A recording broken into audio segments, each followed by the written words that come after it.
बीड जिल्ह्यामध्ये जे डॉक्टर्स आहेत का ते खाटीक आहेत, हे फक्त लुटारू आहे। जो डॉक्टर ढाकणे नावाचा जो कोणी खाटीक आहे, स्वप्नील ढाकणे आमच्या मुलीच्या आईला म्हणजे शीला उजगरेंना 5 लाख रुपये मागतो की या डॉक्टरावरती मृत्यूदंडापेक्षाही मोठी शिक्षा अशा लोकांना झाली पाहिजे। बीड जिल्हा रुग्णालयात सिझर शस्त्रक्रियेनंतर महिलेच्या पोटात हातमोजे आणि कागदी रुमाल राहिल्याचा धक्कादायक आरोप समोर आलाय।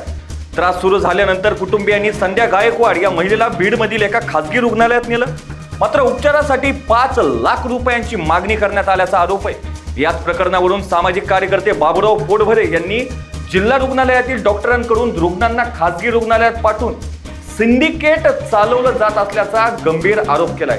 दरम्यान पुण्याच्या ससून रुग्णालयात पीडित महिला आयसीयू मध्ये असून तिची प्रकृती अत्यंत चिंताजनक, तर या सर्व प्रकारानंतर महिलेच्या पोटात असलेलं साहित्य शस्त्रक्रिया काढून बाहेर काढावं लागलं। याच दरम्यान या महिलेचा गर्भाशयाची पिशवी देखील काढण्यात आली असल्याचं कुटुंबियांचं म्हणणं आहे। माझी मुलगी पहिल्यांदा आई झाली, पण आज ती स्वतःच्या बाळाला हातात घेऊ शकत नाही। तिच्यावर ही वेळ आणणाऱ्या डॉक्टरांवर निलंबनाची कारवाई करा अशी मागणी करत आईचा आक्रोश अनावर झालाय। आता या संबंधित डॉक्टरांची चौकशी होणार का आणि दोषींवर कारवाई होणार का, हा खरा सवाल उपस्थित होत आहे। विषय फार गंभीर आहे। ही घटना आमच्या ऐकण्यात सुद्धा नव्हती, अशी घटना आमच्या ऐकण्यात नव्हती। हे डॉक्टर आहेत का खाटीक आहेत? बीड जिल्ह्यामध्ये जे डॉक्टर्स आहेत का ते खाटीक आहेत, हे फक्त लुटारू आहेत। सिव्हिल हॉस्पिटलमध्ये एक मुलगी डिलिव्हरीसाठी ॲडमिट होते, तिचं सिझर केलं जातं। संध्या गायकवाड नावाची मुलगी, तिचं सिझर केलं जातं आणि सिझर केल्यानंतर तिच्या पोटामध्ये डॉक्टर ऑपरेशनच्या वेळेला ग्लोव्ज टाकून देतात आणि टिश्यू पेपर त्याच्या पोटामध्ये ठेवतात आणि ती मुलगी तडपडून डॉक्टरला सांगते की माझ्या पोटामध्ये दुखू लागलेलं आहे, काहीतरी माझ्या पोटात फिरतंय। तिचं काही ऐकलं जात नाही आणि तिला डिस्चार्ज दिला जातोय आणि त्याच्यानंतर जे इन्फेक्शन सुरू होतं मुलीला, तर मला वाटतंय त्याच्यानंतर जो डॉक्टर ढाकणे नावाचा जो कोणी खाटीक आहे, डॉक्टर ढाकणे, त्याचं नाव स्वप्नील ढाकणे ना, स्वप्नील ढाकणे आमच्या मुलीच्या आईला म्हणजे शीला उजगरेंना 5 लाख रुपये मागतो की 5 लाख रुपये असल्याशिवाय तुम्ही ॲडमिट करू शकत नाहीत किंवा मी उपचार करू शकत नाहीत। म्हणजे हे काय लावलंय? हे साठलोट आहे का? म्हणजे सिव्हिल हॉस्पिटलने डॉक्टर पुरवायचेत का, पेशंट पुरवायचेत का खाजगी लोकांना? काय चालवलंय हे? या सरकारनं लक्षात घेतलं पाहिजे की आरोग्य खात्याचा बट्ट्याबोळ झालेला आहे, बट्ट्याबोळ। आणि आरोग्य खातं जर सुधारायचं असेल तर अशा अधिकाऱ्यावरती कारवाया झाल्या पाहिजेत। आमचं एवढंच म्हणणं आहे, याच्यामध्ये एवढं म्हणणं आहे की आता मुलगी मरण यातना भोगते। कुठल्याही हॉस्पिटलला, दीनानाथ मंगेशकर, YCM, DY पाटील सारख्या हॉस्पिटलला बीडमध्ये पुण्यामध्ये घेतलं नाही, तिला ससून हॉस्पिटलमध्ये ॲडमिट करावं लागलं आणि ससून हॉस्पिटलमध्ये तिच्यावरती 3 शस्त्रक्रिया करण्यात आल्या।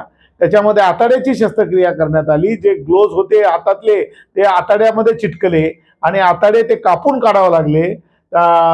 नंतर तिची गर्भाशयाची पिशवी सुद्धा कापून काढावं लागली। त्याच्यानंतर तिची अन्नाची जी पिशवी आहे ती सुद्धा बाजूला काढून ठेवावं लागली। म्हणजे अशा पद्धतीचं क्रूर कृत्य डॉक्टराकडून होत असेल तर या डॉक्टरावरती मृत्यूदंडापेक्षाही मोठी शिक्षा अशा लोकांना झाली पाहिजे असं माझं मत आहे। डॉक्टरांच्या बाबतीत सरकारने विचार केला पाहिजे, आरोग्य विभागाच्या बाबतीत, की आरोग्य विभाग आहे का माणसा मारणारा विभाग आहे सरकारचा, आणि का हा विभाग खाजगी हॉस्पिटल पोचण्यासाठी आहे, याचा विचार सरकारने केला पाहिजे असं माझं मत आहे।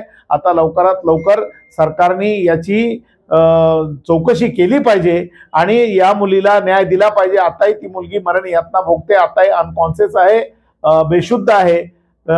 तर त्या मुलीचे जेवढे उपचार आहेत ते पुढचे उपचार तातडीनं आणखी मोठ्या हॉस्पिटलमध्ये झाले पाहिजेत असं माझं मत आहे। आणि त्या मुलीला आम्ही भेटायला जाणार आहोत। आम्ही आता परिवाराला भेटायला आलेलो आहोत। हा परिवार अत्यंत माझ्या 25-30 वर्षापासून माझ्या संबंधातला, माझ्या नात्यातला परिवार आहे। त्यांच्या आईचं दुःख पाहून आम्हाला सुद्धा गहिवरून येत आहे, तर मुलीला पाहून कसं होईल? म्हणजे अशा पद्धतीचं कुणाच्याही नशिबाला येऊ नये असं आमचं मत आहे. सरकारने इनिशिएटिव्ह घ्यावा, माननीय मुख्यमंत्र्यांनी स्वतः त्याच्यामध्ये लक्ष घालावं अशी विनंती आम्ही माननीय मुख्यमंत्र्यांना करणार आहोत आणि आरोग्य खात्याला सरळ करण्याचं काम माननीय मुख्यमंत्र्यांनी केलं पाहिजे.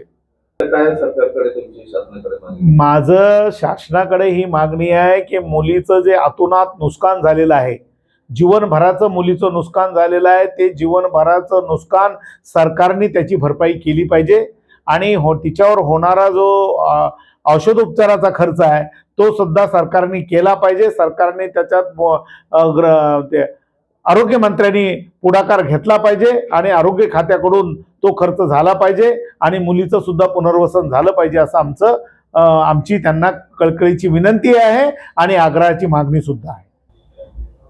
आम्हाला का ते म्हणजे चोले मॅडम आहेत ना, तिला उलटी होईल होती ना, मग ते आम्ही ते चोले मॅडमकडे मी तिला ऍडमिट केलं. तर त्या काय म्हणल्या रक्तामध्ये इन्फेक्शन झालंय. इन्फेक्शन झाल्याच्या नंतर ते म्हणल्या सोनोग्राफी करावं लागेल. मग सोनोग्राफी केली आम्ही, तर त्या म्हणल्या तिच्या पोटामध्ये पू झालाय जास्त म्हणल्या. तर मग त्याने आम्हाला चिठ्ठी दिली स्वप्नील ढाकणे म्हणून. मग त्यांच्याकडे आम्ही 7 वाजता गेलो, आम्ही तिथं 6-7 वाजता. तर ते म्हणले ह्याच्या म्हणजे त्यांना चेक हे केलं, त्याचं ऑपरेशन तिकडे होतं. ते आले त्यानं म्हणजे तिकडचं काम सोडून आले, त्याने बघितलं, ते म्हणले तुम्ही सोनोग्राफी आणि म्हणले हे करून या ना का सिटी स्कॅन. तर मग आम्ही केलं. मग आल्याच्या नंतर ते म्हणाले तुमच्यासोबत कोण आहे? तर मी म्हणलं आमच्यासोबत कुणीच नाही, मला माझा जावई आणि माझी ते मुलीची सासू आणि मीच, आम्ही 3 जण होतो ना. मग ते म्हणायला लागला तुम्हाला कसं सांगू मी? तर मी म्हणलं साहेब काय असेल ते सांगा आम्हाला, म्हणलं फक्त मुलीसमोर सांगू नका काय सिरियस असेल. तर ते काय म्हणले हिच्या पोटामध्ये काहीतरी राहिलंय म्हणले. मग तुम्ही कुठं ऑपरेशन केलंय? तर मी म्हणलं सरकारी हॉस्पिटलमध्ये केलंय. तर ते काय म्हणले हिचं लगेच ऑपरेशन तात्काळ करावं लागेल म्हणले, पोरीच्या पोटामध्ये जास्त पू भरतोय, पाणी भरतोय. तर मग त्याने आम्हाला सूर्य हॉस्पिटलला घेऊन गेले. सूर्याला गेल्याच्या नंतर मग ते काय म्हणले आम्हाला की मग ते सूर्य हॉस्पिटलमध्ये सर म्हणले की तुम्हाला म्हणजे ह्याचा खर्च वगैरे सांगितलाय का म्हणले स्वप्नील सरनं?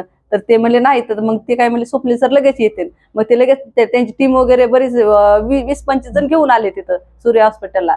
मग ते आमचं बोलणं झालं, कॅबिन मध्ये बोलिलं. तर ते म्हणले आता तुम्हाला खर्चाचं सांगतो. तर म्हणलं सांगा म्हणजे. तर ते काय म्हणले शिरेची जरा थोडं म्हणले पेशंटचं तर अवघडच आहे म्हणले, अवघड असल्यामुळे म्हणले तुम्हाला खर्च पण खूप लागेल. तर म्हणलं सांगा अगोदर सर पैसे किती लागतात? तर ते काय म्हणले तुम्हाला 2 लाखापासून मला 5 पर्यंत, 5च्या पुढं पण आणि म्हणजे 5च्या आत पण येऊ शकतात म्हणले. तर मी काय म्हणलं सर आम्हाला एवढे पैसे देणं होत नाहीत, कारण आम्ही गरीब माणसं करून खातात म्हणलं. तर ते म्हणले मग ते शांत उभं राहिले. तरी पण आम्हाला म्हणले की तुमचं सांगा डिसिजन, पैसे भरणं होतात का? मी म्हणलं नाहीत होत भरणं म्हणलं. तर मग आमच्या मुलीची नणंद आहे पुण्याला, मग आम्ही दीनानाथला गेलो.